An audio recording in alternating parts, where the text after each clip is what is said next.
Decimos un poco un número aleatorio. Un número. 5.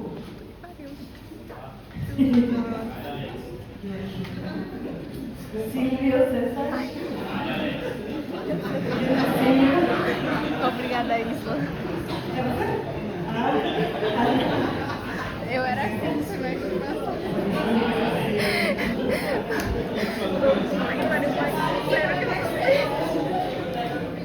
Hay que agradecer porque es la más fácil. Silvio, ¿qué significa glucólisis? ¿Vio? Muy bien. Es la quiebra de la glucosa, la rotura de la glucosa. ¿Sí? Gluco viene de glucosa, lisis viene de degradación. Entonces, la vía principal del catabolismo, es decir, de la rotura de la glucosa. ¿Sí? 5 me dijeron, entonces hoy van a tocar los impares. André Luis Bolognini. ¿En qué compartimiento, en qué parte de la célula ocurre la glucólisis, Andrés? Dentro de la célula, ¿en qué parte? Muy bien, por acá de soplar. En el citosol, ¿sí? En el citosol, ¿por qué no aclaré si es aeróbica o anaeróbica? ¿Ah? La glucólisis, cuando les digo solamente glucólisis, yo les digo glucólisis de forma general, estamos hablando de la vía común, ¿sí? Yo les voy a especificar vía aeróbica de la glucólisis, entonces ahí nos vamos a los mitocondrios.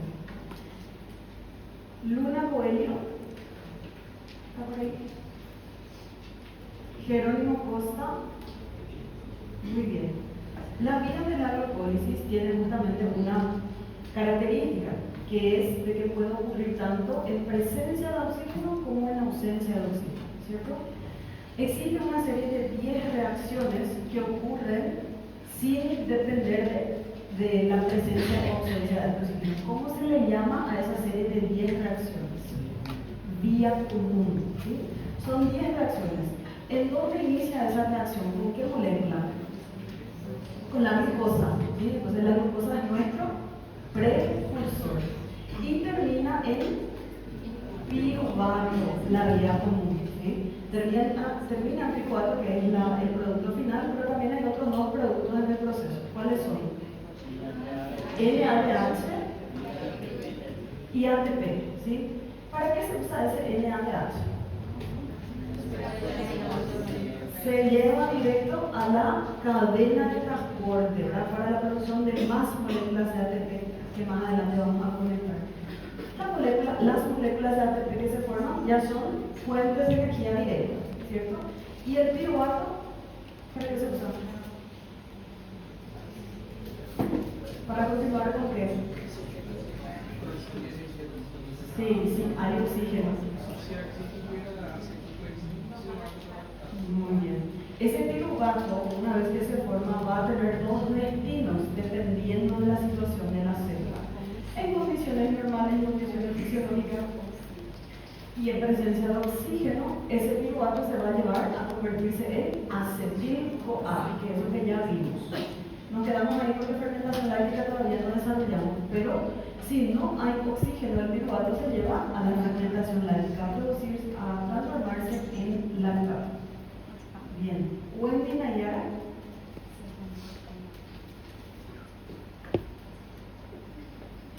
Eduardo da Silva.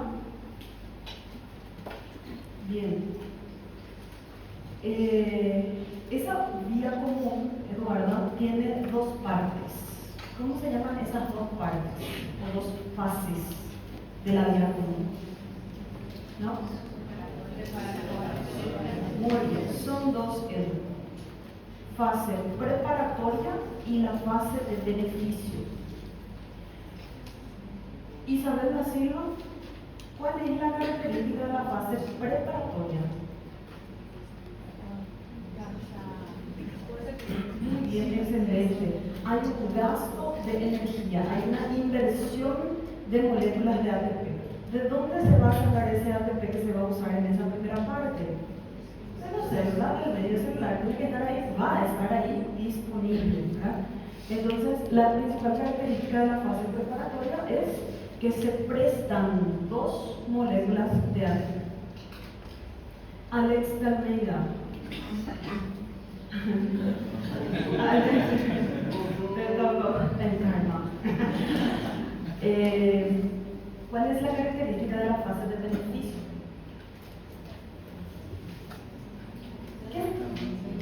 ¿Qué esperamos cuando hacemos una inversión? Recuperar y ganar, ganar algo. Entonces, en la fase de beneficio, lo que se hace es obtener una ganancia. ¿Sí? ¿Qué obtenemos en la fase de beneficio? Los dos ATP que prestamos, relacionarlo con una empresa. Si yo quiero que mi empresa florezca, tengo que hacer inversiones, tengo que mejorar mi empresa.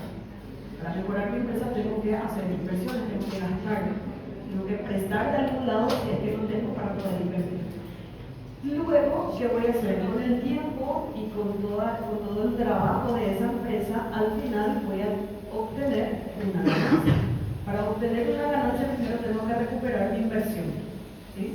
Porque si yo no cubro ese primer préstamo que hice, entonces no estoy en positivo, estoy negativo todavía. Entonces, en la fase de beneficio lo que buscamos es recuperar nuestra inversión de dos moléculas de ATP y liberarlo eso al medio celular para mantener el estado energético natural. Y posteriormente, cuando ya está terminando la glicólisis, vamos a obtener más dos moléculas de ATP, que ya sería mi ganancia líquida, mi ganancia final. Además de los dos ATP, vamos a obtener dos moléculas del transportador NADH y dos moléculas de PIRUVA. ¿Sí? Entonces, en la fase preparatoria invertimos dos moléculas de ATP y en la fase de beneficio obtenemos 4 ATPs en total. Pero como ya presté dos, tengo que devolver mi inversión y me quedan solo dos moléculas de ATP como ganancia final, más dos electrones, dos transportadores NADH y dos moléculas de PIRUVA. ¿Sí? Entonces, si les hablo de la vía común, ¿cuáles son nuestros productos? De nuevo, dos piruvatos, dos NADH, dos ATPs. La vía de la glucólisis tiene 3 puntos de regulación. ¿Cuáles son? Exoquinasa o glucoquinasa, dependiendo del tejido.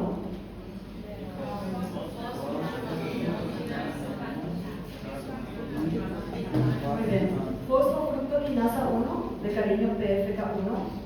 No sé qué cuál es más fácil recordar.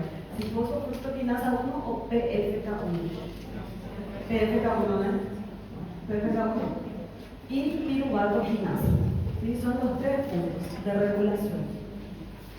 De entre los 3, el más importante que quiero que ustedes recuerden es la regulación de la fosfofructoquinasa. ¿Sí? ¿Cómo se activa esta PFK1? A través de una molécula que se llama fructosa 2,6 bisfosfato. ¿Sí? Esta fructosa 2,6 se forma por medio de la PFK2. ¿Sí? Entonces, si yo les pregunto, ¿qué papel tiene la fructosa 2,6 en la glucólisis?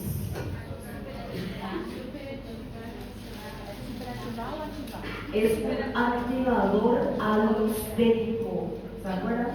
Es un activador alostérico potente de la PFK1. ¿Qué significa alostérico?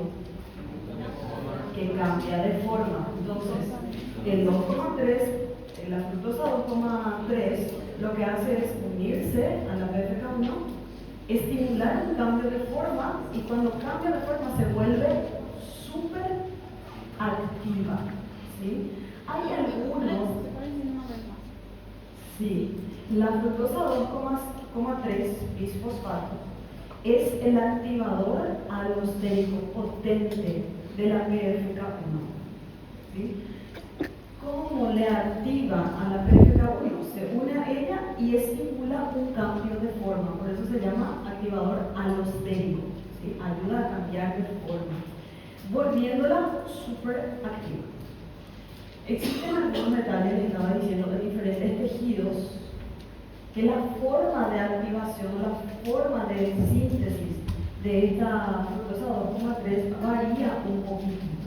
Pero yo no les voy a marear con esos pequeños cambios de activación, fosforilación, desfosforilación. Yo lo que quiero que ustedes graben bien es que la fructosa 2,3 es el activador de la fosfofructoquinasa 1. En todos los tejidos va a ser ese papel de activador. Solamente que las formas de activación van a ser un poco diferentes en el músculo, el tejido cardíaco, etc. ¿Sí? Pero eso lo vamos a dejar así, directo entre paréntesis. Yo quiero que sepan cuál es el papel de la fructosa 2,6 en la glucólisis. De nuevo, activador alostérico de la PFK1. Nunca más es que se dice que eso es tema de examen parcial recuperatorio final complementario extraordinario. Es eso que viene. Sí, en todas las evaluaciones eso tiene que estar, de alguna manera va a estar, ¿ya? Entonces no se olviden de eso. Bueno, hoy no me quiero extender tanto en el repaso porque quiero hablarles sobre un caso clínico, quiero explicarles un caso clínico sobre la secuencia y las consecuencias que va a tener la no entrada de glucosa dentro de las células. Y aquí ya vamos a hacer una correlación con la biosíntesis, con el metabolismo de los lípidos y de las proteínas, etc., para que puedan ver cómo en un momento dado todo va a estar conectado. ¿Está bien esta referencia? ¿Celular? ¿Será? Bueno, vamos a tratar de ver. Y después, antes del caso clínico, tenemos que terminar este destino anaeróbico. Vamos a repasar entonces cuáles son los dos destinos primero del piruvato antes de pasar al caso clínico. ¿Sí? ¿Pueden hablar de salud? Para que se vea un poco mejor. Entonces, para llegar a este punto, nosotros teníamos a la glucosa transformándose a través de 10 reacciones en 2 moléculas de piruvato, ¿sí? En la vía común. Muy bien, ok. Ahora vamos a ver dónde van a parar estos piruvatos, dependiendo de la situación de la célula.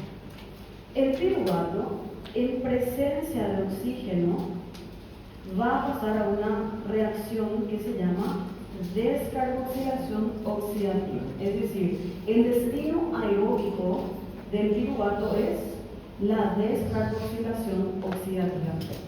Siempre es importante, como digo, entender el nombre de los procesos. Entonces, ¿qué significa descarboxilación oxidativa? Descarboxilación, pérdida de CO2. Oxidativa hace referencia a pérdida de electrones. Entonces, el piruvato va a perder CO2 y va a perder electrones juntos. ¿Sí? Eso es lo que le va a pasar al piruvato. Para que el piruvato pueda entrar a la descarboxilación oxidativa, primero debe pasar del citosol, donde se forma, ¿recuerdan que la vía común ocurre en el citosol? Entonces tiene que entrar desde el citosol hacia la matriz mitocondrial para poder hacer este proceso, ya que la enzima que va a descarboxilar y deshidrogenar está o se considera como una enzima mitocondrial. Entonces, ¿qué va a pasar aquí? El piruvato que se forma en el citosol va a tener que atravesar las membranas mitocondriales para poder llegar aquí adentro. ¿Sí? Tenemos nuestra membrana mitocondrial externa, que es todo esto. Tenemos un espacio intermembrana y tenemos la membrana mitocondrial interna. Y aquí adentro la matriz. Acá tenemos que llegar. Entonces el piruvato va a atravesar la membrana mitocondrial externa a través de proteínas llamadas porinas.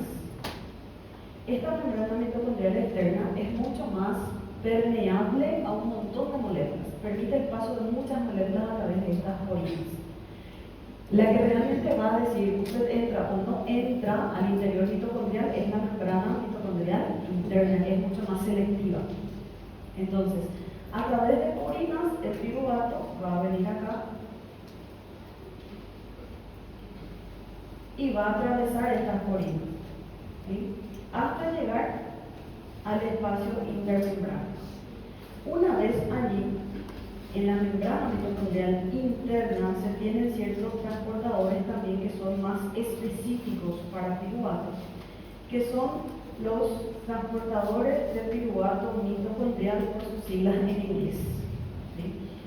El piruvato cuando está en la membrana el piruvato cuando está aquí en el espacio intermembrana va a agregarse o unirse a un protón, a un hidrógeno con carga positiva, para poder atravesar su transportador de piruvato. Esto es porque este transportador MPC es una proteína sin porte. Va a ayudar a pasar dos sustratos al mismo tiempo, ¿verdad? En este caso el piruvato con un protón. Y entonces llega a la matriz mitocondrial el piruvato, se deshace de su protón nuevamente, y el piruvato libre va a poder ingresar a descarboxilarse y a perder electrones, descarboxilarse y perder electrones a través de la catálisis de la piruvato deshidrogenasa, ¿sí? Entonces, el piruvato se forma en citosol. Para poder entrar a la matriz, ¿qué va a pasar? Pasa por porinas y pasa por transportador.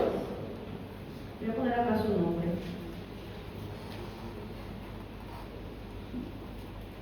Transportador de piruvato mitocondrial. Por sus siglas en inglés, ¿sí? Entonces va a tener que pasar por porinas de forma más fácil y luego por el transportador de piruvato junto con un protón, ¿sí? Y una vez dentro empieza la transformación. El piruvato, recordemos que tiene 3 carbonos, ¿sí? Empezamos con glucosa, que tiene 6, se transformó a través de 10 reacciones y en un momento dado este se partió en 2, ¿verdad? 2 moléculas de 3 carbonos. Entonces cada piruvato permanece con 3 carbonos. El piruvato va a pasar por una descarboxilación y por lo tanto va a perder un CO2. El CO2, el dióxido de carbono, lleva consigo un carbono. Entonces va a pasar de tener 3 carbonos a tener solo 2 carbonos.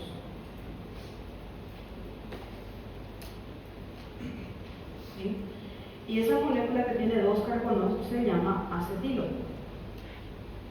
El acetilo, para poder formarse, tiene que pasar el piruvato. Para poder transformarse en esto, tiene que perder CO2, pero también tiene que perder hidrógenos con todo y electrones. Por eso hay una descarboxilación oxidativa. Se perdió CO2 y también se perdió electrones. ¿Los electrones de qué? ¿De quién? De los hidrógenos, ¿sí? ¿Cómo ocurría esta transformación aquí? ¿Alguien se acuerda? Se pierden 2 hidrógenos, ¿verdad? El piruvato pierde 2 hidrógenos. ¿Cuántos electrones tiene cada hidrógeno? 1 cada uno. 1 cada uno, ¿sí? ¿Qué pasa aquí? Uno de los hidrógenos le dona su electrón al otro, ¿sí? El que le donó ya no tiene electrones, ya no tiene carga negativa, entonces se vuelve un hidrógeno positivo o protón, ¿sí? Ya fue. ¿Y este cómo se llama? Ion hidruro, ¿sí? El ion hidruro tiene 2 electrones. Este ion hidruro se le va a pasar a un transportador descargado u oxidado, que es el NAD+, de cariño, ¿no? Nicotinamida, adenina, dinucleótido oxidado. Entonces, como tiene una carga positiva, como está oxidado, a esta molécula le falta electrón. falta un electrón para completar una molécula neutra, para hacer una molécula estable. El ion hidruro tiene dos electrones, entonces le va a donar nuevamente a este Na+, haciendo que se quede neutralizado, completito. Y lo que resta del ion hidruro, este electrón que está aquí va a venir a compartir con la molécula completa del Na para poder formar el NaDH. Les pregunto, ¿cuántos electrones entonces transporta un NaDH? 2. Uno que se le dio para poder neutralizar su carga positiva y el otro que está haciendo enlace con el hidrógeno, ¿sí? Todos los transportadores de electrones van a llevar 2 electrones hacia la cadena de transporte. Y luego eso va a tener sentido un poquito más adelante cuando veamos cadena de transporte, ¿sí? Pero recuerden que son 2 electrones las que van a estar siendo llevados desde aquí. Una vez que el piruvato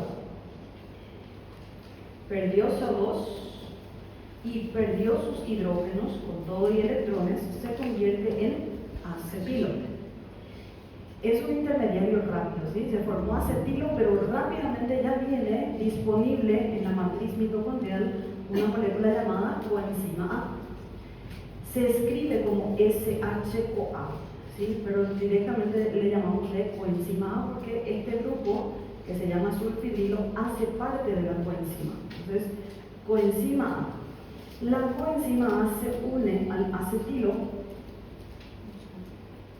y entonces se forma la acetilcoenzima A, acetil-CoA, que es el nexo o la molécula que conecta con la siguiente vía, que es la cadena, que es el ciclo de los ácidos tricarboxílicos, ¿verdad?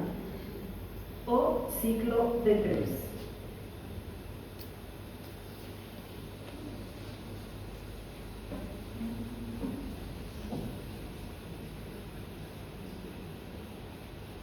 O ciclo de 3. Para que esta piruvato deshidrogenasa funcione y todo esté en equilibrio, ella tiene que tener una buena estructura, tiene que tener completa su molécula. Y para que ella esté completa necesita de cofactores. ¿Qué son cofactores? Son estructuras, moléculas que completan a otra proteína o a otra molécula. Son grupos químicos adicionales que van a venir a completar la estructura de una proteína, en este caso de la piruvato deshidrogenasa. Necesitamos para esto vitamina B1 o tiamina, necesitamos B2 o riboflavina, B3 o niacina y la B5 o el ácido pantoténico, además de un cofactor que lleva azufre, un cofactor azufrado que se llama lipoato o ácido lipólico. Azufrado contiene azúcares nitrilados.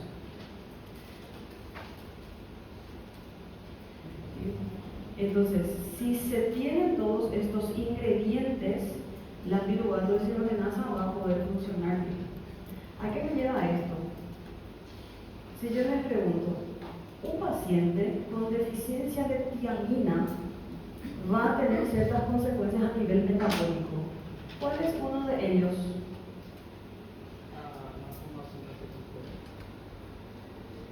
¿Cómo? Acetil-CoA.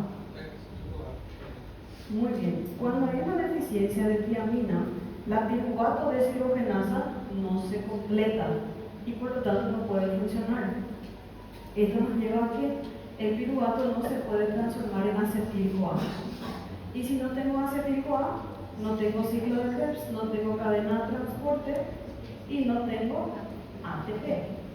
Entonces las células van a empezar a morir por deficiencia energética. Esto principalmente a nivel del sistema nervioso. Las neuronas que dependen exclusivamente de la glucosa para poder hacer su ATP, sino si se corta en este nivel no van a poder formar las cantidades suficientes de ATP que se necesitan, ¿sí? Entonces, por eso es importante conocer cuáles son los cofactores de las enzimas principales de este proceso. Más adelante vamos a hablar de casos clínicos y del corte justamente de estas enzimas. Entonces tengan en cuenta cuáles son las vitaminas que se necesitan para que funcionen bien estas proteínas. Bien. Ahora, si el piruvato se está formando grandes cantidades, pero no tenemos suficiente oxígeno para poder hacer esta transformación, vamos a tener otro destino. Voy a abrir otra página para que no se mezcle demasiado. Voy a poner una flecha y vamos a llevar el destino del piruvato en disminución de oxígeno en la otra página. Esto ya habíamos visto, pero como que la realidad algunas cosas le pueden sacar por ahí. Ahí creo que se lo veía.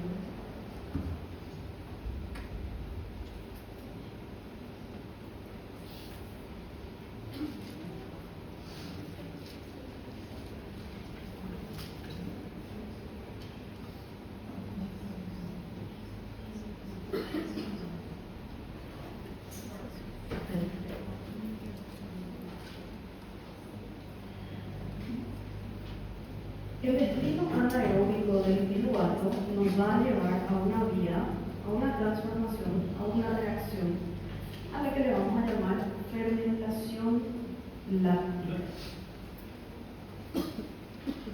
Fermentación láctea. Esta palabra, anaeróbico, no necesariamente significa ausencia total de oxígeno, ¿sí? El nivel, cuando estamos hablando de metabolismo, una disminución del oxígeno ya nos lleva a la formación del lactato. Entonces, anaeróbico puede ser el corte o disminución de oxígeno. Si vamos a continuar con la fermentación láctica, el piruvato que se formó en citosol permanece en citosol. No se va a llevar a las mitocondrias, ¿sí? Sino que se queda ahí donde está, donde fue formado. El piruvato, a través de una enzima citosólica llamada lactato deshidrogenasa, va a recibir hidrógenos, ¿sí? Va a ser el proceso contrario a lo que hacía la piruvato deshidrogenasa. Aunque se llama deshidrogenasa y no parece que le va a sacar hidrógenos, en realidad como es una enzima reversible, está haciendo la reacción contraria, ¿sí?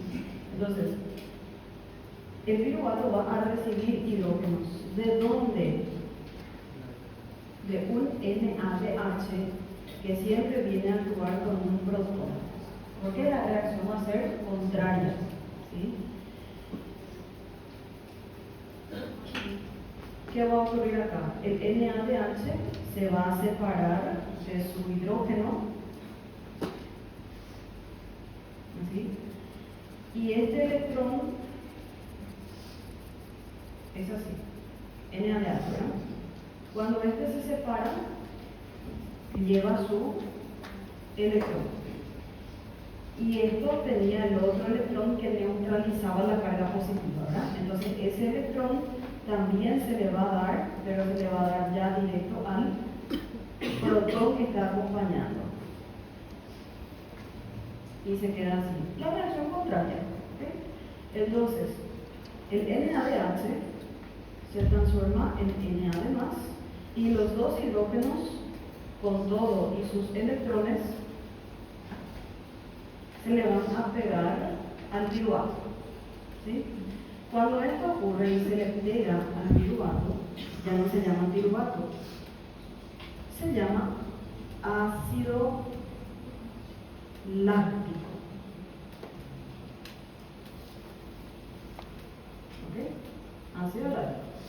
Solamente que el ácido láctico, como está esto en medio acuoso, está ocurriendo ahí en el citosol, en medio de las moléculas de agua, rápidamente se disocia o se separa.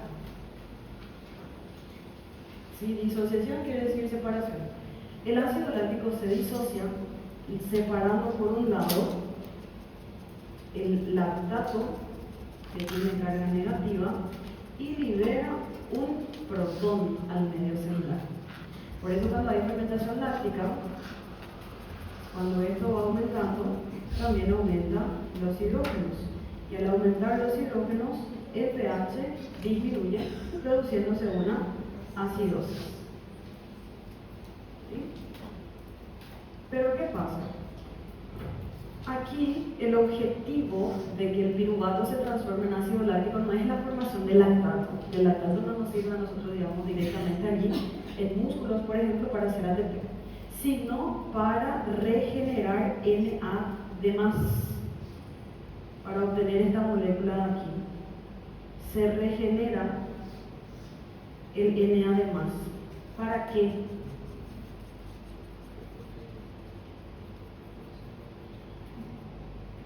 ¿Se acuerdan que en la glucólisis, en la vía común, en la fase de beneficio, tenemos la transformación del NAD+ en NADH? Si yo tengo disponible NAD+, la glucólisis, la vía común, no va a parar. Y voy a poder generar por lo menos 2 moléculas de ATP por cada glucosa que está entrando. Como no tengo forma de irme a las mitocondrias porque no hay oxígeno disponible, la célula se mantiene energéticamente hablando solo con 2 moléculas de ATP. Es mejor formar 2 moléculas de ATP que no formar nada. Entonces, para asegurar que esas glucosas que están entrando, aunque no hay oxígeno, van entrando glucosa, se puedan transformar en 2 moléculas de ATP. ¿Sí? Entonces, el objetivo de la fermentación láctica es regenerar el NAD+ para asegurar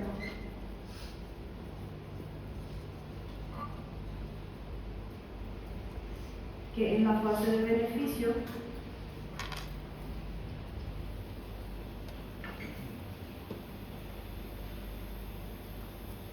se tenga suficiente NAD+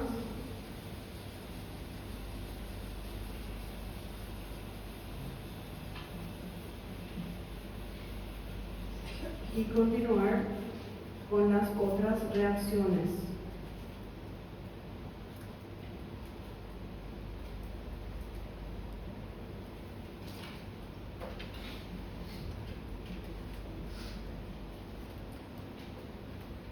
Obteniendo al menos 2 moléculas de ATP netos. Porque ¿qué pasa? Si se corta la glucólisis porque ya no tenemos NADH, no solamente NAD+, no solamente no vamos a tener el transportador sino que no vamos a poder llegar hasta el piruvato.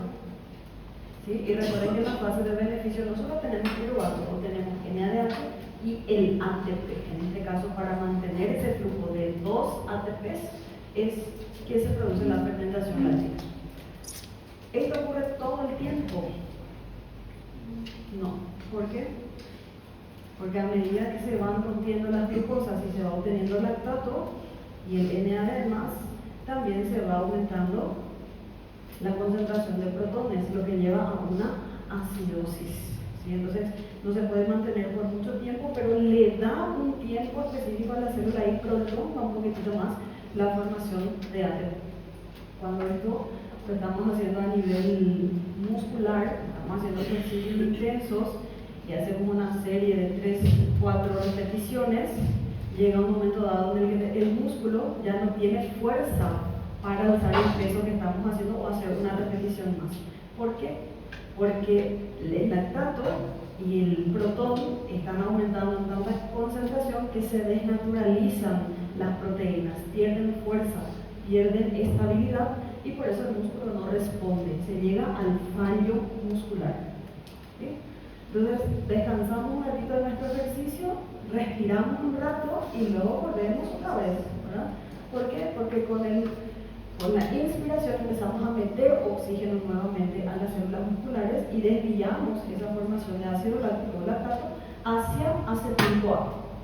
Entonces se recupera un poquitito. Pero pasa un poquitito, hacemos otras 4 repeticiones y de nuevo el músculo se cansa, ¿verdad? Y llega otra vez al fallo. ¿Por qué? Porque el oxígeno que está entrando en ese proceso de ejercicio no es suficiente para el gasto energético que está haciendo nuestro tejido. Y así sucesivamente, ¿sí? Entonces, la fermentación láctica es el destino anaeróbico del piruvato. El objetivo es regenerar Na+ para asegurar que la fase de beneficio pueda formar al menos 2 ATPs netos hasta que se llegue a un estado de acidosis que ya no puede, el tejido ya no puede responder, ¿verdad? Este lactato que se forma aquí, evidentemente no se va a acumular, ¿verdad? Pero rápidamente también entra un proceso de reciclaje, ¿sí? El lactato sale hacia circulación, sale a la sangre,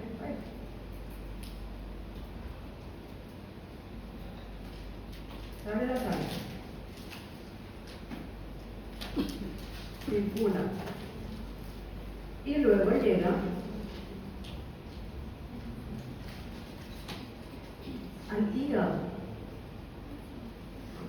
¿Sí? ¿Para qué? Para entrar al ciclo de Cori. En el ciclo de Cori, este lactato se vuelve a transformar en glucosa a través de la gluconeogénesis que vamos a ver en la próxima vía. Sí, vamos a ver cómo ese lactato entra al ciclo de Cori.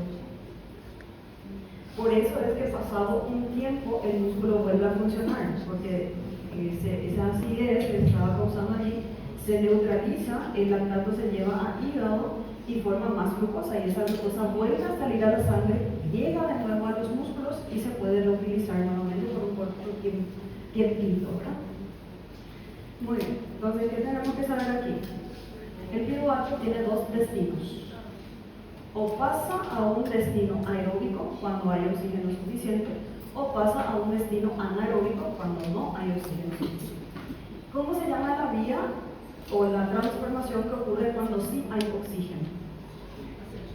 La vía, ¿cómo se llama? La reacción que ocurre ahí, descarboxilación oxidativa. ¿Sí? Este término también tenemos que conocer. ¿Sí? Descarboxilación oxidativa. ¿Qué ocurre en una descarboxilación oxidativa? Pérdida de CO2, de electrones, excelente. ¿Sí?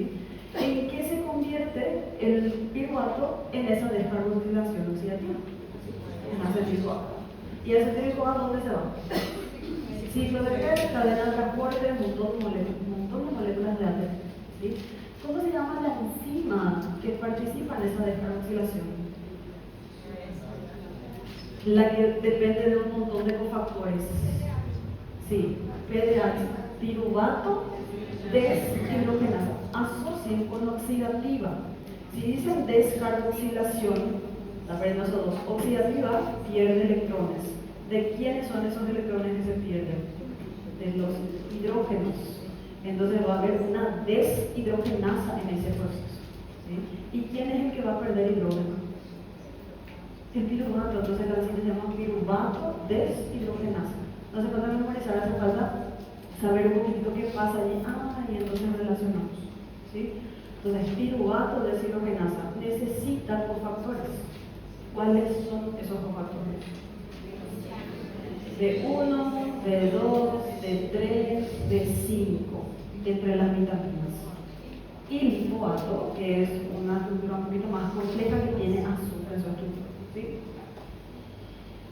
Si no hay oxígeno suficiente, entonces el piruvato, un ratito, ¿cómo el piruvato va a encontrarse con su deshidrogenasa? Si el piruvato está en desintoxón y la piruvato deshidrogenasa está en mitocondria, tiene que atravesar las membranas. ¿A través de qué? Orina primero y luego su transportador específico, transportador de piruvato mitocondrial. ¿Sí? ¿Recuerdan? Ese pequeño paso, ¿sí? Porque la piruvato deshidrogenasa es una enzima mitocondrial. Muy bien. Si no hay oxígeno suficiente, entonces el piruvato se lleva a fermentación láctica. El piruvato para la fermentación láctica entra a las mitocondrias, permanece en el citosol. ¿Y quién es la enzima que va a venir a hacer ese trabajo? Lactato deshidrogenasa. Pero en este caso la deshidrogenasa no deshidrogena, hace la reacción contraria, sino que le pone hidrógenos. Entonces, ¿de dónde salen esos hidrógenos? De un NADH. ¿Y de dónde sale ese NADH? Del medio celular. Está disponible por ahí, ¿sí? Se agarra, como que se presta, pero se usa ahí del medio celular, ¿sí? ¿Cuál es el objetivo de la fermentación láctica entonces? Formar NAD+, la forma oxidada, ¿sí? La que tiene, la que le falta electrones. ¿Para qué? Para asegurar que las glucosas que están entrando puedan terminar de convertirse en piruvato y formar dos moléculas de ATP, ¿sí? Para que no se corte la fase de beneficio de la glucólisis. ¿Qué pasa con el lactato una vez que se forma? Pasa a la sangre, se lleva al hígado y se conecta con una vía que se llama ciclo de Cole. Muy bien. Esse é o caminho. Doutor, como chama essa parte que você falou que o objetivo é formar em NADH? ¿Cuál es el objetivo de la fermentación láctica? Es generar NAD+, la forma oxidada del transportador. ¿Y para qué queremos tener NAD+? Para que la glucólisis en su fase de beneficio no se corte, para asegurar que terminen las reacciones de la fase de beneficio de las glucosas que están entrando a las células, ¿sí?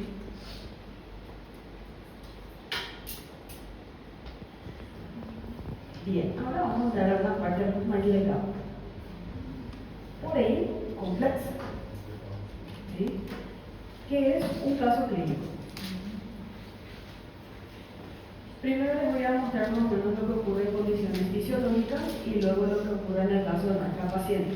Dice, Lucía, una joven de 19 años, llega a emergencias con debilidad extrema, respiración rápida y profunda y un olor frutal muy característico en su aliento, parecido a manzanas podridas o acetona. Sus niveles de glucosa en sangre están en 550 miligramos por decilitro, cuando lo normal es menos de 100. ¿Sí? Evidentemente es un caso muy característico, ¿verdad? De una persona con diabetes con cetoacidosis diabética. Ahora vamos a ver, vamos a conectar un poquitito. Todo esto que está ocurriendo aquí empieza porque la glucosa no puede ingresar a las células para poder utilizarse en la respiración celular.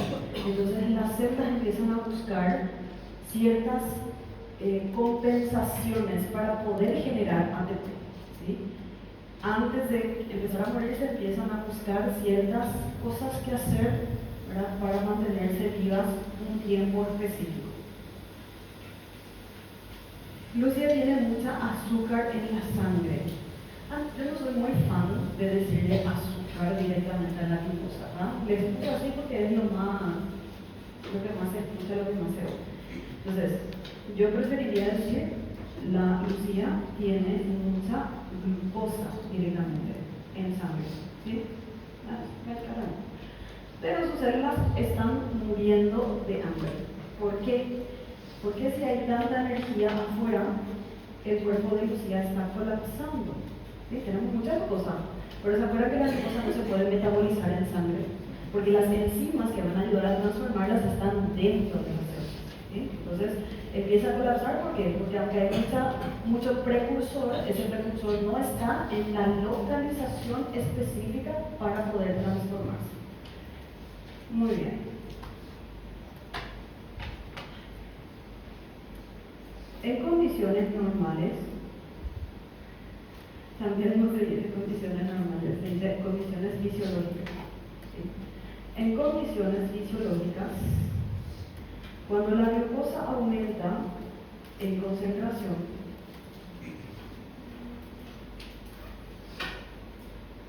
¿qué ocurre a nivel pancreático? Se libera insulina. Entonces, todas las células del cuerpo, tanto aquellas que tienen transportadores dependientes de insulina como no dependientes de insulina, van a empezar a recibir su glucosa tranquilamente, ¿verdad? La insulina toca su receptor y ¿qué ocurre? Se liberan señales, vesículas de membrana, son llevadas hasta la periferia, se funden con la membrana y esto se queda aquí, ¿verdad? En los tejidos que tienen grandes cantidades de GLUT4, 8 y 12. Los demás tejidos ya van a tener sus transportadores de glucosa instalados en membrana y tranquilamente ya van a estar ahí esperando, no dependientes y estos los dependientes. Entonces les dice las características de varios tejidos en esta sola célula. Sabemos que algunas van a tener más GLUT4 y otras las que no dependen de insulina. En todos los tejidos, en condiciones fisiológicas, la glucosa va a empezar a entrar a través de sus transportadores. Los que no dependen de insulina, tranquilo. Los que dependen de insulina, tranquilo también, porque el páncreas está produciendo todo bien. La glucosa, una vez dentro de la célula, empieza su proceso metabólico a glucólisis. Se forma en presencia de oxígeno, todo está funcionando bien, ciclo de Krebs. Y luego, cadena de transporte de electrones y fosforilación oxidativa, y se forman grandes cantidades de ATP. Esto es lo que sucedería en un estado fisiológico. ¿Sí? De nuevo, si todo está funcionando bien y la glucosa empieza a aumentar en sangre, esta glucosa va a empezar a entrar a las diferentes células a través de los transportadores no dependientes y dependientes de insulina, tranquilamente, en todos los tejidos. Cuando la glucosa ingresa al interior, empieza su proceso metabólico. Se rompe dentro de la glucólisis, se obtiene acetil-CoA, se conecta con el ciclo de Krebs y luego la cadena de transporte y tenemos, voilà, 30 a 32 moléculas de ATP por cada molécula de glucosa que ingresa a esos tejidos. Todo. ¿Qué pasa en el caso de nuestro paciente?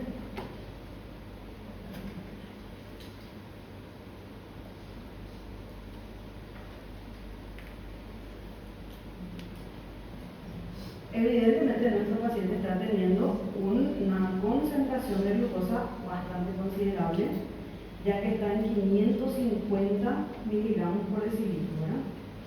Entonces lo normal sería menos de 100, nos decía en el caso clínico. Si la glucosa está circulando en sangre por mucho tiempo y está llegando a esos niveles, evidentemente no está entrando en las células, ¿sí?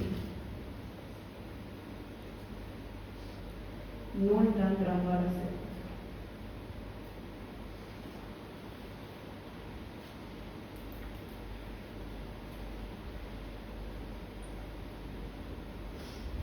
Entonces, dentro de las células estamos teniendo una menor concentración de glucosa y por lo tanto esto nos lleva a una menor producción de ATP. Pero las células necesitan de esas grandes cantidades de ATP para seguir funcionando, y entonces van a ocurrir dos cosas simultáneamente en diferentes tejidos. El tejido adiposo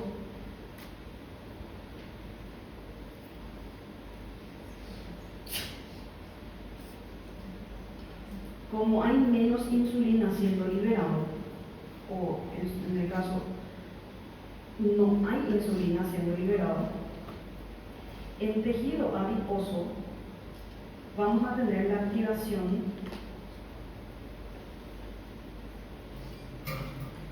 de una enzima que se llama lipasa sensible a hormona, por sus siglas en inglés, HSL. Hormona sensible, lipasa sensible a hormona. Lipasa sensible a hormona. Esta enzima, HSL, controla la lipólisis. Entonces, el tejido adiposo aumenta la función de la enzima lipasa sensible a hormona, aumentando la lipólisis. ¿Qué sería lipólisis? Muy bien, excelente. Lipo evidentemente viene de lípidos, ¿verdad? Y lisis es quiebra. Solamente que los lípidos específicos que se van a romper aquí son los triglicéridos, triacilgliceroles.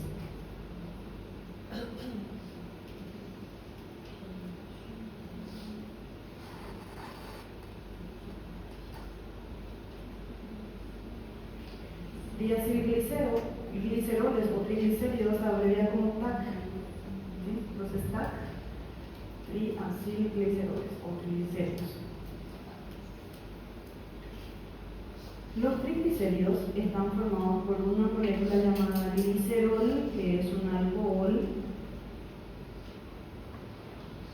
y 3 ácidos grasos. ¿Sí? Entonces, cuando yo rompo triglicérido, voy a sacar mi alcohol por un lado y voy a sacar los ácidos grasos por el otro. Rápidamente, cuando se rompen los triacilgliceroles, empiezan a aumentar en concentración los ácidos grasos.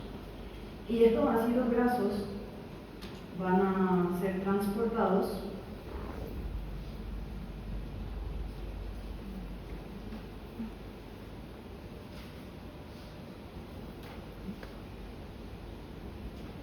hasta el hígado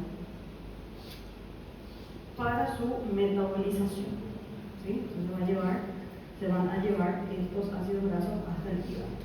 Los ácidos grasos que están siendo llevados son llamados de FFA.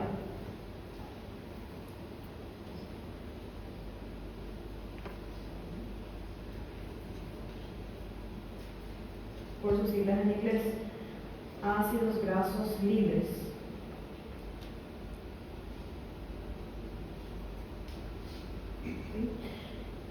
Técnicamente, los ácidos grasos libres no están libres. Que se llaman así, ¿verdad? ¿A qué están uniendo los ácidos grasos libres? A proteínas transportadoras. ¿Y por qué se llaman libres entonces? Porque no está ligado a un alcohol. ¿Sí? Entonces, al no tener alcohol, se considera libre de alcohol.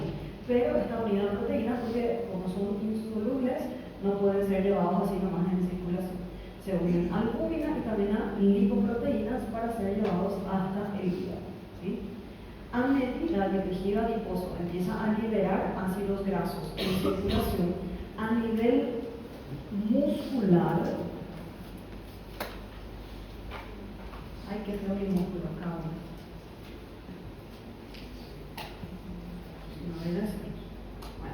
Músculos. El tejido muscular aumenta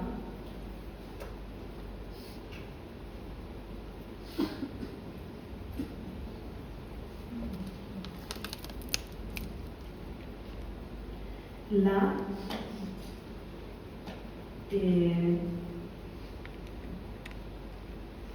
proteólisis. ¿Qué significa? Rotura de las proteínas. ¿Sí?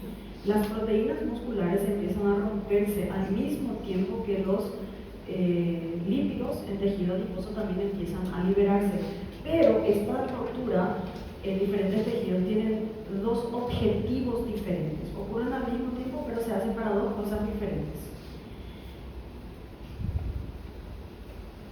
Este tejido muscular que se está empezando a romper va a generar la liberación de grandes cantidades de aminoácidos.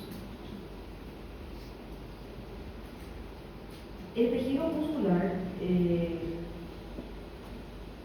los aminoácidos que se empiezan a romper, esto lo vamos a ver más adelante en el catabolismo de los aminoácidos, se empiezan a romper y todos al final terminan siendo alanina, porque para poder llevarse el amoníaco, el amonio desde el músculo hasta el hígado no puede salir libre, ¿sí? No puede estar así disuelto, sino que se lleva dentro de otro aminoácido, y en este caso es la alanina. Entonces, el tejido muscular empieza a liberar sus aminoácidos, se producen grandes cantidades de alanina, y la alanina va a ser redireccionada también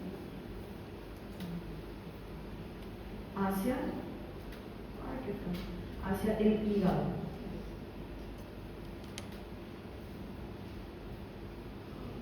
Me salió muy gordo mi hígado, hasta el hígado. Los dos se van a llevar, todos los productos que se generan tanto en tejido muscular como adiposo se llevan hasta el hígado, pero con objetivos diferentes. ¿Para qué rompemos aminoácidos? ¿Para qué rompemos nuestras proteínas a nivel muscular? Para proveer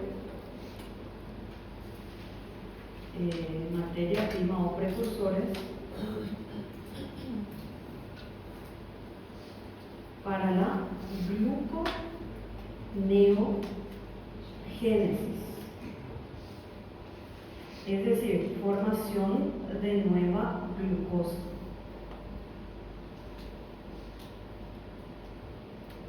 Y ahí ya encontramos una paradoja en los pacientes diabéticos. Ellos tienen mucha glucosa en sangre, pero el hígado está haciendo mucha gluconeo, está mandando más glucosa a la sangre todavía por esta activación anormal que está ocurriendo. Las células no están teniendo glucosa adentro, entonces se interpreta como que no hay glucosa disponible. Entonces, ¿cuál es el papel del hígado?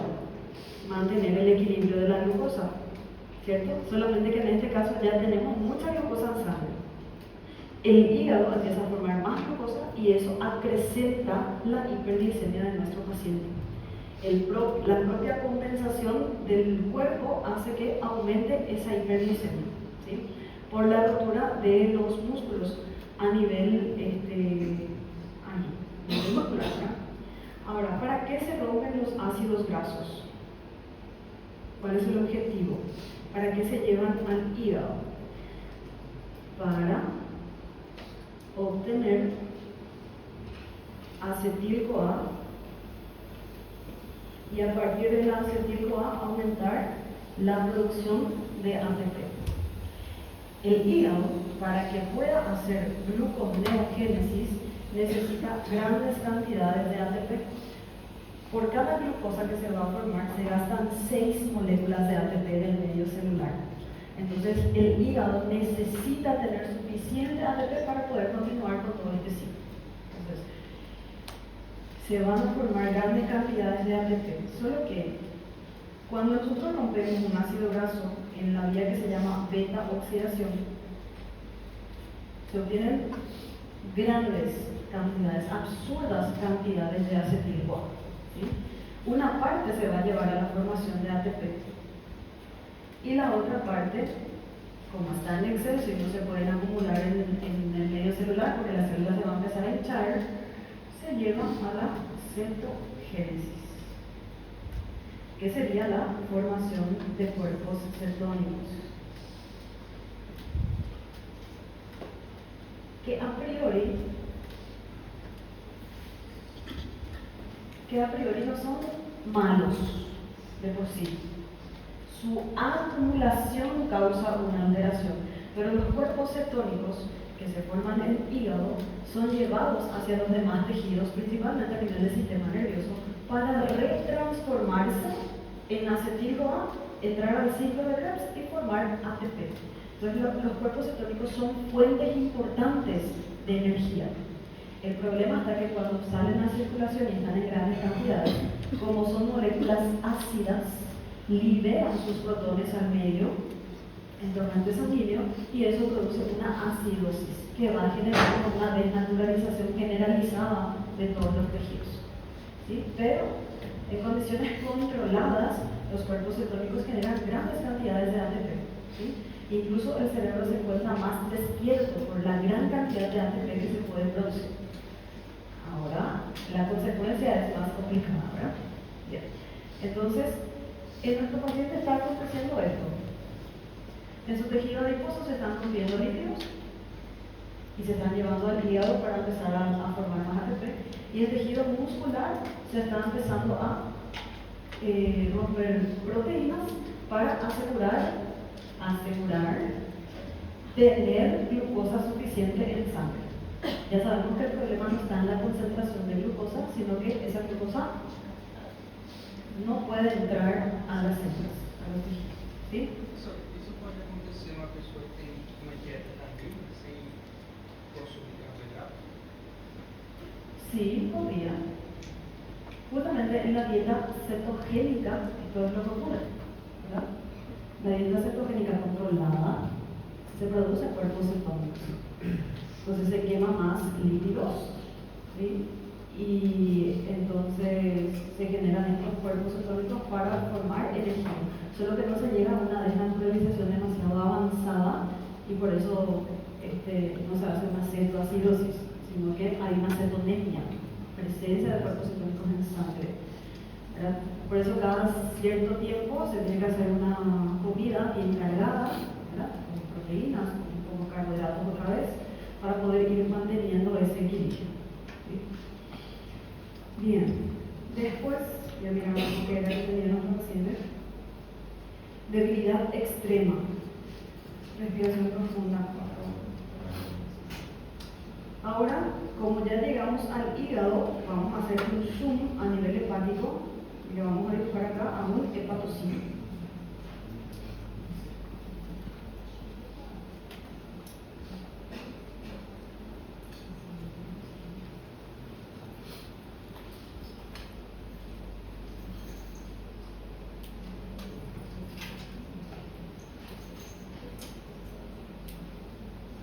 Bien.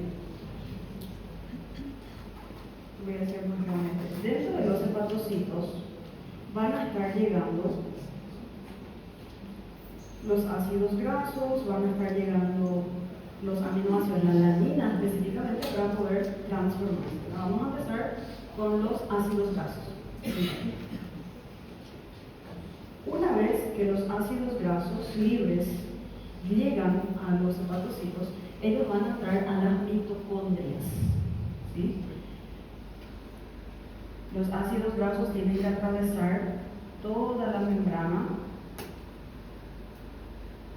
plasmática, toda la membrana mitocondrial, ¿verdad?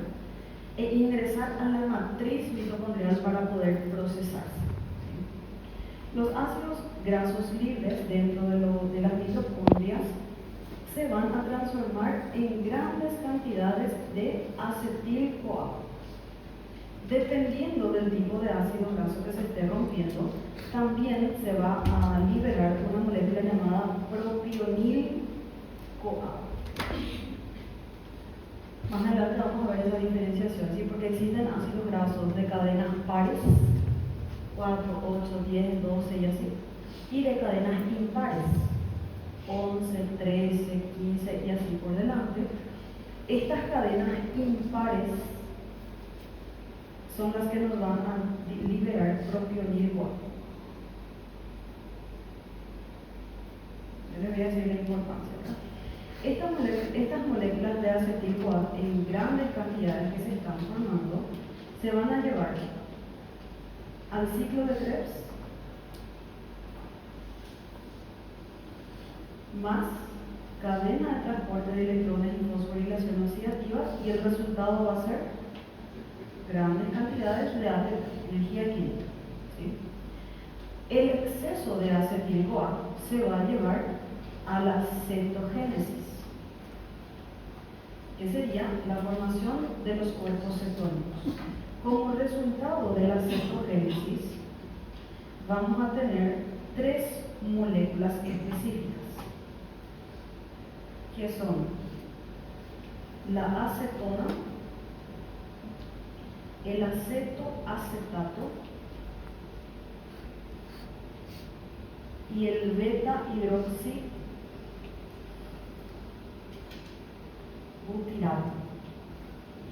Estos son los nombres de los 3 cuerpos cetónicos que se producen en nuestro organismo.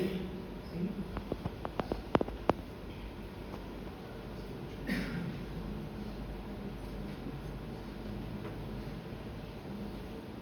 Muy bien. Por un lado, la acetona es uno de los cuerpos cetónicos que se puede eliminar a través de los pulmones, porque es una molécula volátil, ¿sí? Está en forma gaseosa. Entonces se puede eliminar a través de los pulmones, y es lo que justifica que nuestro paciente tenga un aliento cetóxico, se puede decir, con olor a frutas podridas.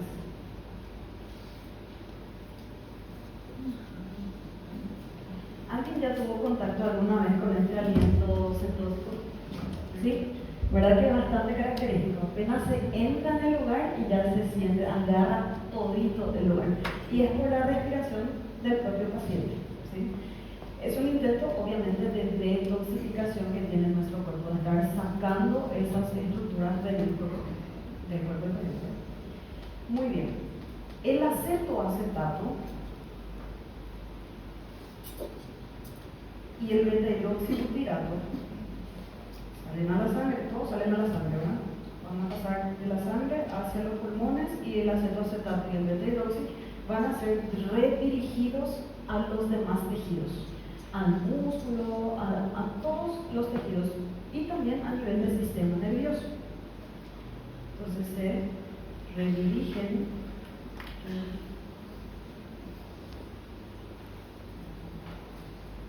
a los demás tejidos, porque son considerados como fuentes energéticas, fuentes de energía en tejidos extrahepáticos. Es decir, fuera del hígado se pueden utilizar para formar más moléculas de ATP. ¿Por qué? Porque estas moléculas, los cuerpos cetónicos, van a pasar a convertirse en acetil-CoA.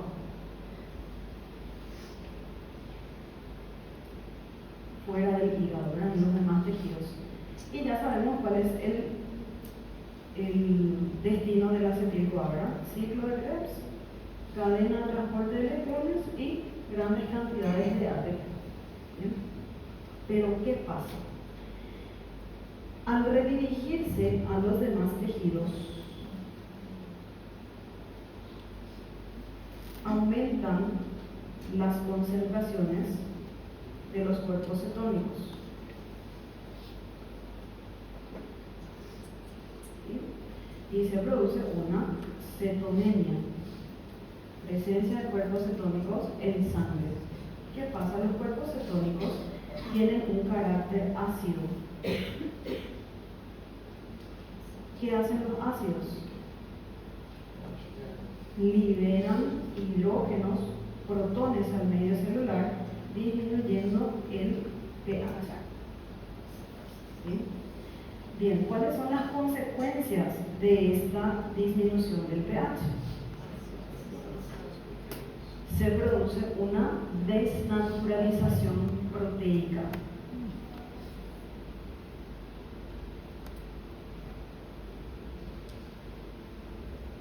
generalizada. Las proteínas de membrana, las enzimas que están participando dentro de las células, empiezan a perder su estructura porque el aumento de cargas, tanto positivas como negativas, genera fuerza de repulsión. ¿Sí? La desnaturalización, en este caso, por pH bajo, es porque hay mucho hidrógeno positivo. Positivo con positivo se repelen, entonces se liberan fuerzas de repulsión y esto desestabiliza nuestras proteínas, se rompen los enlaces de estabilidad de nuestras proteínas, generando entonces una desnaturalización proteica.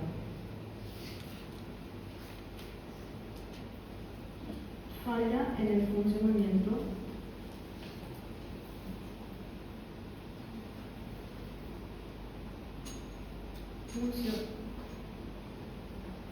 tisular.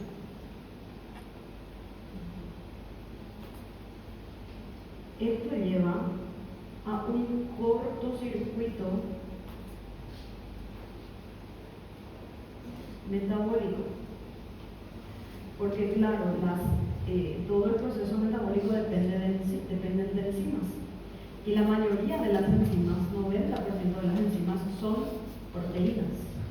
Entonces, cuando hay desnaturalización generalizada, estas enzimas ya no pueden funcionar y se cortan las diferentes reacciones químicas, empezando a sufrir un corte en la formación de energía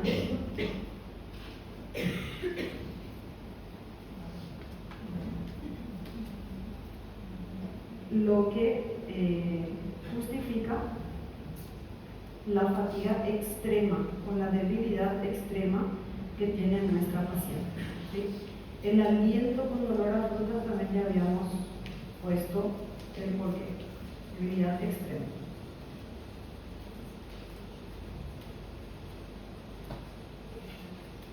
¿Me siguen? Todo este proceso, en todo este proceso la célula va a tratar de compensar un poquitito, ¿verdad? Estamos teniendo un exceso de hidrógenos. Entonces, para ayudar a eliminar ese exceso de hidrógenos, va a acontecer dos cosas. Dos mecanismos de compensación vamos a tener acá.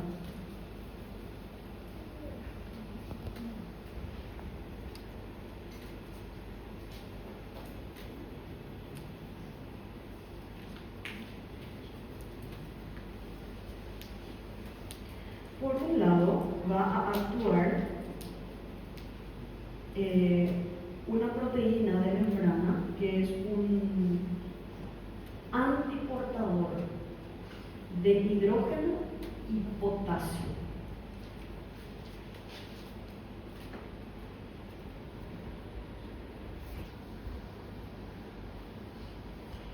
Cuando nosotros estamos ante un estado de acidosis, la cantidad de hidrógenos fuera de la célula es muy abundante. ¿Sí? Existen unas proteínas aquí en la membrana de estas células que van a permitir que el hidrógeno que está afuera empiece a ingresar hacia el interior. Entra un protón, pero para mantener el equilibrio de cargas se saca potasio. ¿Sí? Entonces entra hidrógenos, sale potasio.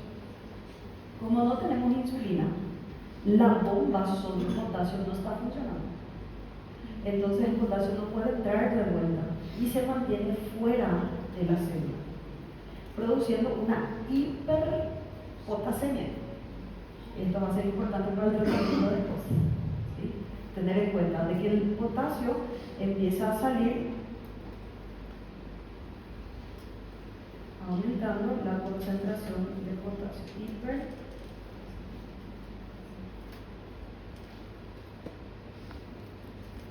Potasemia. Afuera hay mucho potasio, pero dentro de las células está habiendo poco potasio. ¿Sí? Bien. El segundo mecanismo es evidentemente el tampón, el sistema tampón bicarbonato.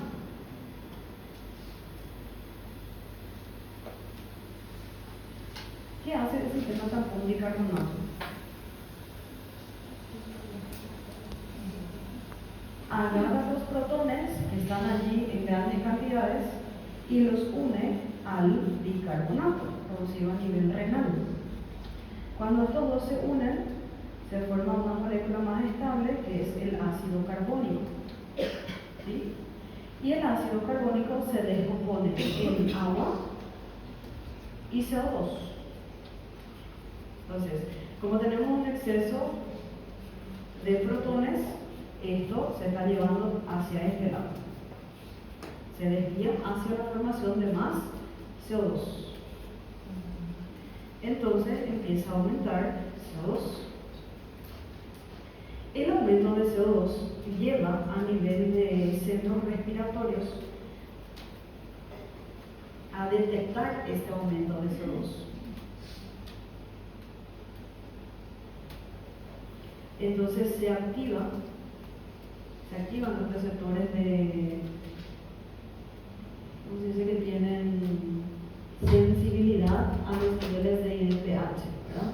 Entonces aumenta CO2 y como tenemos una gran cantidad de protones, entonces se empieza a activar una respiración más rápida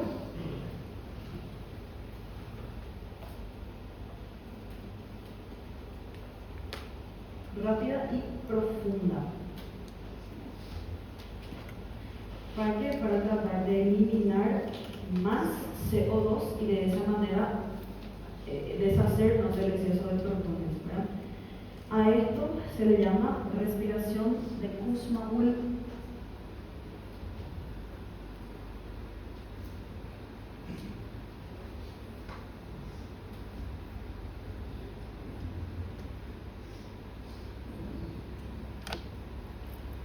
Que era lo que nuestra paciente estaba teniendo, estaba respirando de forma rápida y profunda, tratando de desintoxicar también, de desasisticar su cuerpo, ¿no?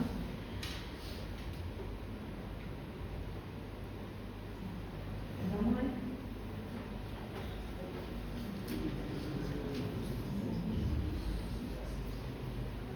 Yo eso lo hice. Hay más.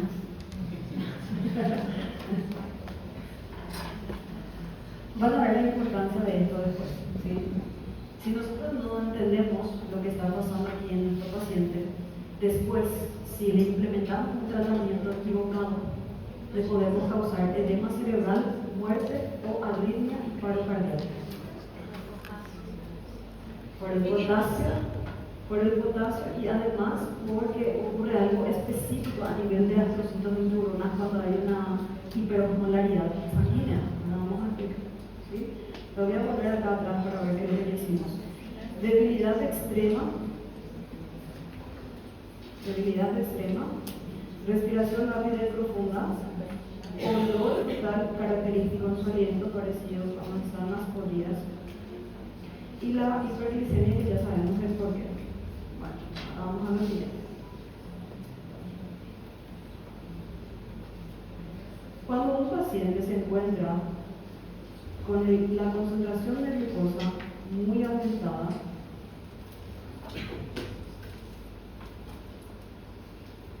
¿qué va a pasar? Dentro de las células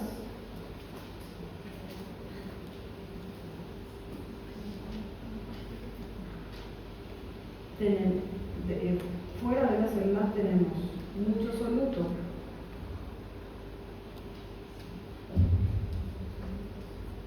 y poca agua, porque la sangre de este paciente está hiperosmolar. Hiperosmolar, ¿qué quiere decir? Hay muchos solutos, hay una mayor cantidad de solutos, menos de agua.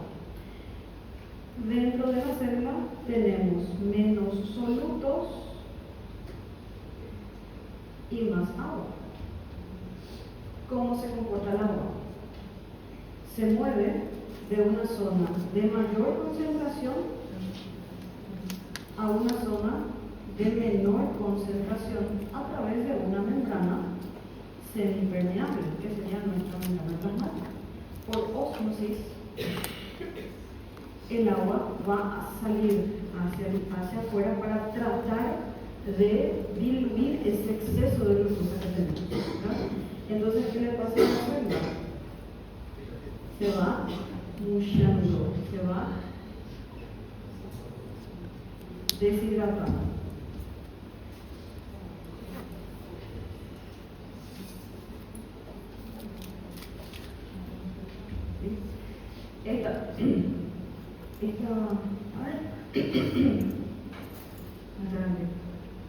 Esta deshidratación va a hacer que el agua empiece a llenar, que aumente el volumen sanguíneo, ¿verdad? La sangre se vuelve, o sea, aumenta el volumen, la cantidad. ¿Por qué? Porque empiezan a salir agua de las células.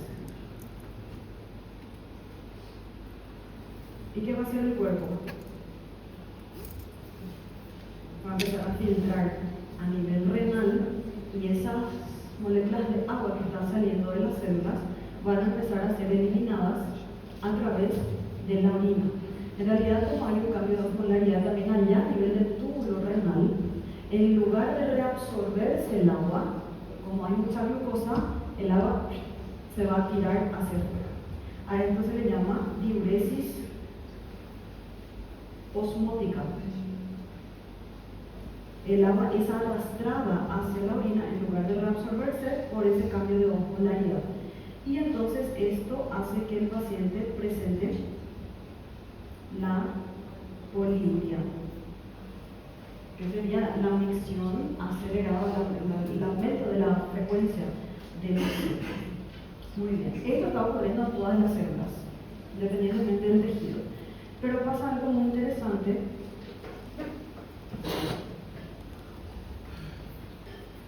a nivel neuronal. Neuronas y astrocitos. En un primer momento tenemos exceso de glucosa, voy a poner mañana como soluto solvente, ¿sí? Un aumento de soluto afuera y menos agua, ¿verdad? Entonces las neuronas que tienen más agua van a empezar a deshidratarse, así mismo como acá, como habíamos mostrado acá. Las neuronas empiezan a deshidratarse. Pero ¿qué pasa? Al ser células muy importantes y muy especializadas, cuando empiezan a deshidratarse, ellas activan una especie de mecanismo de defensa, porque si no, no vamos a morir, ¿sí? Entonces, activan un mecanismo de defensa. ¿Qué hacen las neuronas? Empiezan a producir en su interior, empiezan a aumentar la síntesis de varias moléculas.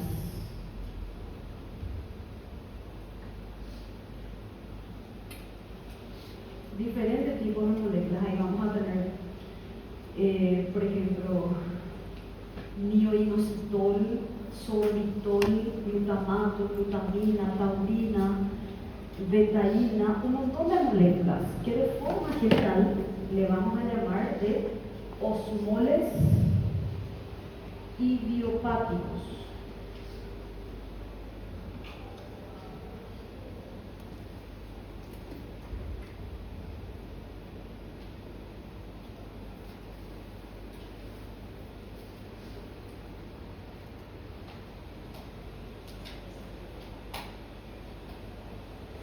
Estas moléculas que se van a formar dentro de nuestras células nerviosas, no es que van a cumplir una función específica allí, sino que se van a formar para permanecer allí en citosol. ¿Por qué? Porque son solutos. Entonces, como las neuronas empiezan a aumentar su concentración de solutos, en comparación con el medio extracelular se vuelve en equilibrio, ¿sí? Adquieren un equilibrio con el espacio extracelular. Entonces, al tener más solutos, el agua ya no va más a salir de su interior, sino que adquieren un equilibrio con el estado externo. Y ahí evitan que se puedan deshidratar más. ¿Qué pasa? Estos osmoles idiopáticos tienen un tiempo de formación aproximado de entre 24 a 48 horas, más o menos. Entonces, si mi paciente ya está hace 2, 3, 4 días con hiperglicemia sostenida, las neuronas ya se habrán adaptado a ese estado y para evitar perder más agua ya tienen sus osmoles idiopáticos ahí formados. ¿Sí? Estas moléculas que van a ayudar a que las neuronas no se deshidraten. Ya. El problema va a ser que estos osmoles idiopáticos, además de formarse en ese tiempo tan largo, también tienen un tiempo de eliminación igual, más o menos en 24 o 48 horas, para eliminarse. Si es que no se arregla el estado externo, ¿verdad? Entonces se van a ir degradando de a poquito y volviéndose a formar. ¿Qué pasa si a este paciente que llega al hospital, al servicio, nosotros le hidratamos? ¿Qué va a pasar? Vamos a suponer que le ponemos solución salina. Se ganó la solución. La solución salina es una solución isotónica en estados fisiológicos. Tiene más o menos la misma cantidad de solutos que las células. Entonces, no hay un cambio demasiado grande de entrada y salida a nivel celular. Entonces, en situaciones fisiológicas, ¿qué pasa en los pacientes con hiperglicemia? ¿Cómo está su sangre? Hiperosmolar. Entonces, comparado con la solución salina, en este caso la solución salina es hipotónica. Tiene menos solutos y más agua. Entonces el agua va a empezar a entrar a las células. Va a entrar acá, va a entrar acá y se va a empezar a hidratar. Tipo agua. ¿Todo bien? ¿Y acá? ¿Qué va a pasar? También va a pasar lo mismo, va a empezar. ¿Se acuerdan que nosotros tenemos un exceso de solutos y poca agua? Si mi solución salina, voy a poner acá, si mi solución salina tiene menos solutos, quiere decir que tiene más agua. Mi neurona, por sus osmoles idiopáticos, tiene más solutos y menos agua. ¿Cómo se mueve el agua? De una zona de mayor concentración a una zona de menor concentración. ¿Qué le va a pasar a mi neurona si yo le hidrato rápidamente a este paciente? Van a empezar a hincharse, ¿verdad? Esto va a llevar a que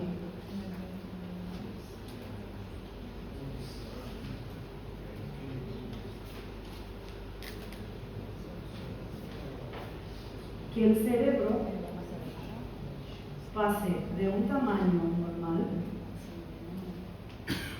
a un tamaño más aumentado. Si esto está ocurriendo, o sea, no es que si esto está confirmado, ocurriendo dentro de una cavidad rígida que es el cráneo. ¿Sí? ¿Sí o no? Entonces, ¿qué va a pasar? Si esto ocurre aquí, el cerebro está empezando a crecer, sabemos que este cerebrito va a empezar a chocar con el cráneo. ¿Sí? Ay, agarren el cráneo acá.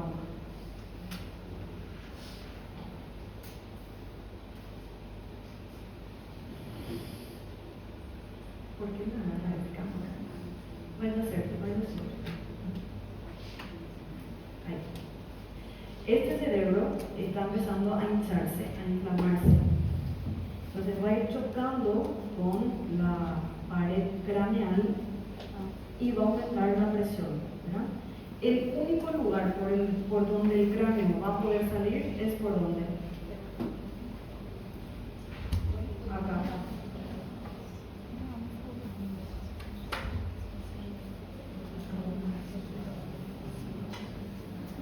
Por el foramen, ¿no? Y entonces, ¿qué va a pasar? Va a presionar los nervios del globo raquídeo. Esto va a hacer que centros respiratorios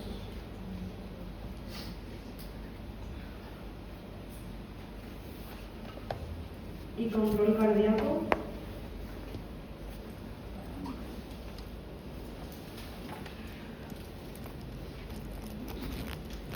se apagan.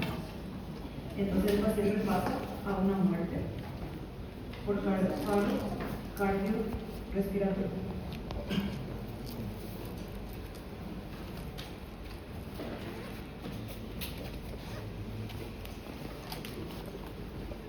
Nesse caso aí, acaba não hidratando o paciente, não faz uma parte Se tiene que hidratar, pero se hace una hidratación lenta, prolongada, pero lenta. ¿Sí? Todo esto, ¿por qué? Por una alteración en la osmolaridad.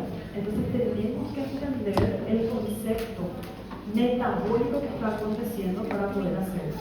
Además, bueno, primero voy a poner así. Ya terminamos ahora.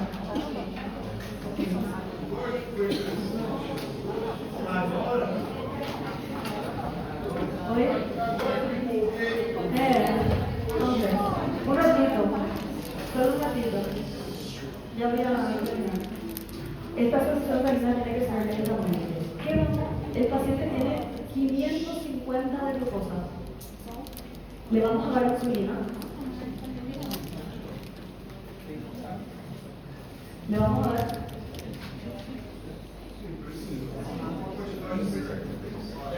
Antes de darle la insulina, tenemos que medir la concentración de potasio.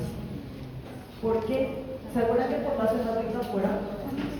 Cuando le damos insulina, la insulina va a activar bomba de sodio y potasio. No solamente va a entrar glucosa al interior, va a entrar potasio.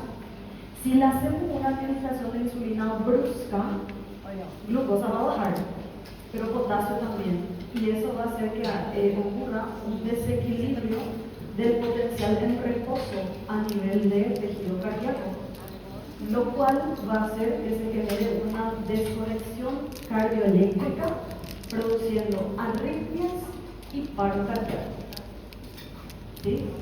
Vayan un poco después a ver toda esta parte y esta tarea para la próxima. ¿Sí? Vamos a terminar después la parte del ultrasonido. ¿Sí? Al paciente también le vamos a dar solución glucosada. 150, sí. Cuando llegue más o menos a 250 gramos por decilitro de glucosa, además de la insulina, además del potasio, le vamos a dar más glucosa para que vaya manteniendo un equilibrio y que justamente no se produzca una ingestión a nivel cerebral. Me gusta cosa, ¿sí? Entonces tenemos que ir estudiando. Es muy delegado una vez que se entiende, pero como le dije, primero vamos a estudiar los procesos para que más adelante en farmacología puedan